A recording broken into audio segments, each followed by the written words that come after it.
Olá, amigos, visitantes e membros do canal Redemptoris Mater. Sejam muito bem-vindos. Se é a sua primeira vez aqui, sinta-se acolhido com um caloroso abraço.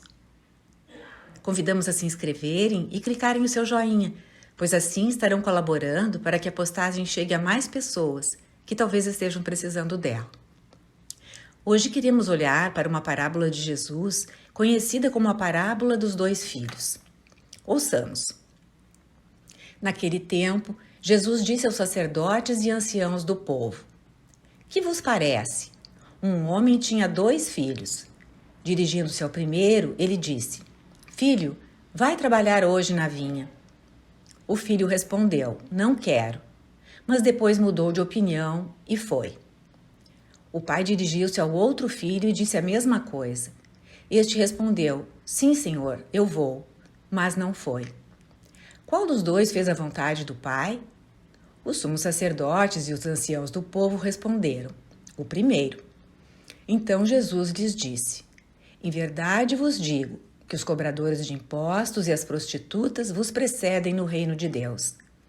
Porque João veio até vós num caminho de justiça e vós não acreditastes nele. Ao contrário, os cobradores de impostos e as prostitutas creram nele. Vós, porém, mesmo vendo isso, não vos arrependestes para crer nele. Vamos iniciar procurando conhecer o contexto da parábola.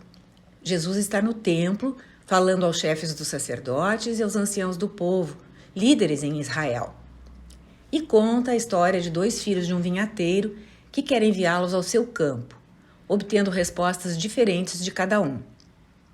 O primeiro se nega a ir, mostra-se desobediente, mas depois muda o pensamento, se arrepende e vai trabalhar na vinha do pai. Uma mudança no seu coração ou na sua mente, uma espécie de conversão acontece, e ele atende o desejo do pai. O outro filho inicialmente diz que vai obedecer, mas não age de acordo com as palavras, desobedecendo. A pergunta que Jesus formula aos seus ouvintes é simples: quem realmente atende o desejo do pai? E a resposta é óbvia: aquele que fez a vontade do pai, aquele que efetivamente foi trabalhar nos campos. Então Jesus aplica a parábola e a resposta que os líderes israelitas lhe dão. Aplica a esses mesmos ouvintes, pois eram aqueles que tinham rejeitado João Batista, um profeta autêntico enviado por Deus. Jesus lembra a eles que João veio num caminho de justiça e não acreditaram em João. Quem acreditou foram os coletores de impostos e as prostitutas.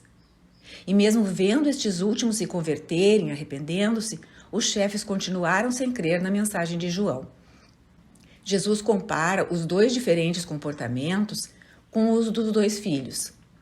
O primeiro filho representa o grupo dos pecadores, que desobedeciam aos mandamentos de Deus, viviam no pecado, rejeitavam a vontade de Deus. Mas, ouvindo João Batista, arrependeram-se e foram trabalhar na vinha do Senhor. Começaram uma vida de busca de virtude e santidade. Em Mateus 3, vemos como João exortava ao arrependimento para o perdão dos pecados, porque o reino de Deus estava por vir. O segundo filho representa os sumos sacerdotes e anciãos. Assentiam à palavra, ao desejo de Deus, com seus lábios, mas de fato não se arrependiam de suas condutas contrárias. No Antigo Testamento, vemos Isaías, Jeremias, Ezequiel nesse papel de chamar os pecadores ao arrependimento, à mudança de vida. Foi o mesmo que fez o último dos profetas do Antigo Testamento, João Batista, e que Jesus faz agora, como Messias, Salvador, Filho de Deus e profeta. Ele encontra pessoas que cometem graves pecados em sua vida cotidiana, mas estando com o coração aberto à mensagem de João e à mensagem de Jesus, mudam de comportamento. Aqueles de quem se esperava que se arrependessem e convertessem com facilidade, devido ao seu conhecimento de Deus e de sua palavra, contudo, são duros de coração e não se convertem nem se penitenciam. A ênfase principal desta parábola de Cristo está na importância do arrependimento e faz eco do tema de uma passagem do Antigo Testamento, do livro do profeta Ezequiel, capítulo 18, versículos 25 a 28. Ezequiel é da época da primeira destruição do Templo de Jerusalém, por volta do ano 587 a.C. Ele profetiza o julgamento do povo e muitos acusam Deus de ser injusto. Então Deus, pela boca de Ezequiel, responde: Vós andais dizendo, a conduta do Senhor não é correta. Ouvi vós da casa de Israel, é a minha conduta que não é correta? Ou antes é a vossa conduta que não é correta? Quando um justo se desvia da justiça, pratica o mal e morre, é por causa do mal praticado que ele morre. Quando um ímpio se arrepende da maldade que praticou e observa o direito e a justiça, conserva a própria vida. Quer dizer que Deus estende a sua misericórdia àqueles que se arrependem dos seus pecados. Ele julga a todos, também os que costumavam ser justos e se voltaram para o mal. São julgados de acordo com suas condutas. Esse texto de Ezequiel é um exemplo no Antigo Testamento de que já ali Deus era um Deus de misericórdia e compaixão, de um amor fiel e sem limites. Aliás, no Salmo 24, também vemos um exemplo do Antigo Testamento desta fé em um Deus de bondade.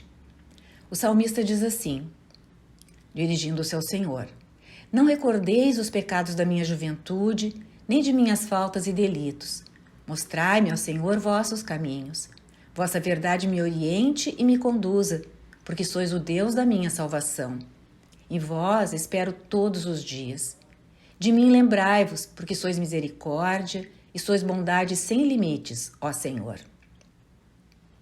Quer dizer, não são os pecados do passado que definem a pessoa. É muito comum vermos tantos que foram cristãos até certo momento de suas vidas, mas ao entrarem em ambientes hostis ao cristianismo e à verdade do cristianismo, principalmente na adolescência ou na universidade, acabam por deixar a fé para trás. E sem um rumo certo e firme, cometem muitos pecados. Depois, quando pensam em Deus, não acreditam que possam ser perdoados. O nosso salmista é honesto, reconhece que se desviou, mas pede a misericórdia a Deus, porque reconhece também que Deus é misericórdia. Deus vê a cada um de nós através de lentes de amor. Não são os pecados cometidos que nos definem perante Deus, mas o seu amor que nos fez a sua imagem e semelhança. Ele nos vê como filhos amados. Não deixa de perceber nossos pecados, mas vê em nós o seu sonho a se cumprir, aquilo para que ele nos fez. Nesse sentido, também a parábola de Jesus aponta para a misericórdia. Não há pecado que possamos cometer que Deus não perdoe se nos arrependermos. Aliás, uma outra parábola sobre 2 filhos mostra muito bem isso. É a parábola do filho pródigo. O pai espera todos os dias que o filho que o deixou retorne pela estrada. E quando ele retorna arrependido, a felicidade e a alegria do pai são imensas. Abraça-o, beija-o, faz festa. Não lembra as transgressões da juventude do filho. Jesus coloca uma ironia na parábola que estamos examinando. Os cobradores de impostos e publicanos, pecadores públicos, não vinham sendo ótimas pessoas, pessoas corretas. Contudo, porque estiveram abertos à misericórdia, acolheram a palavra de Deus. Já os doutores, escribas e anciãos de Israel, que aparentemente tinham ingressado no caminho da fé de seus pais, não quiseram ouvir nem João nem Jesus. Enveredaram pelo caminho de sepulcros caiados, bonitos por fora, mas sujos por dentro. Ficaram fechados. É uma verdade que parece dura, mas é necessário que a ouçamos. Porque os pensamentos de Deus não são os nossos pensamentos, e seus caminhos não são os nossos caminhos. Os nossos caminhos devem ser de um contínuo seguir e servir o Senhor por toda a vida, e cada vez mais aprofundar nossa intimidade com Ele. As portas estão abertas para aqueles que sinceramente e de todo o coração retornam para Deus. O Pai está sempre desejando acolher de volta um filho realmente arrependido, mas quer que não se volte para trás, caindo de novo. Quer que nós arranquemos as raízes dos nossos pecados, afastando-nos deles, e Deus venha habitar dentro de nós novamente. Já o profeta Oséias proclamara: eu quero a misericórdia e não o sacrifício. E Ezequiel, no capítulo 33, verso 11, anunciara: não desejo a morte do pecador, mas que ele se arrependa e viva. Isaías arremata, no capítulo 1, verso 18: mesmo se vossos pecados forem escarlates, se tornarão brancos como a neve. Se forem vermelhos como a púrpura, ficarão brancos como a lã.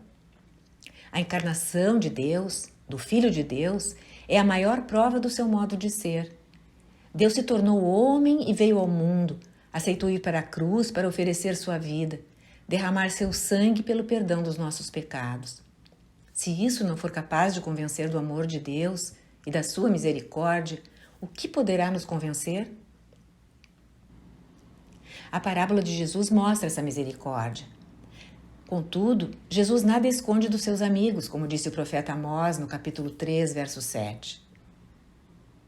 É porque o Senhor Javé nada faz em revelar seu segredo aos profetas, seus servos, que também adverte aqueles que podem ter se tornado complacentes consigo mesmos a entender que é preciso começar o processo de volta, de arrependimento e conversão todos os dias.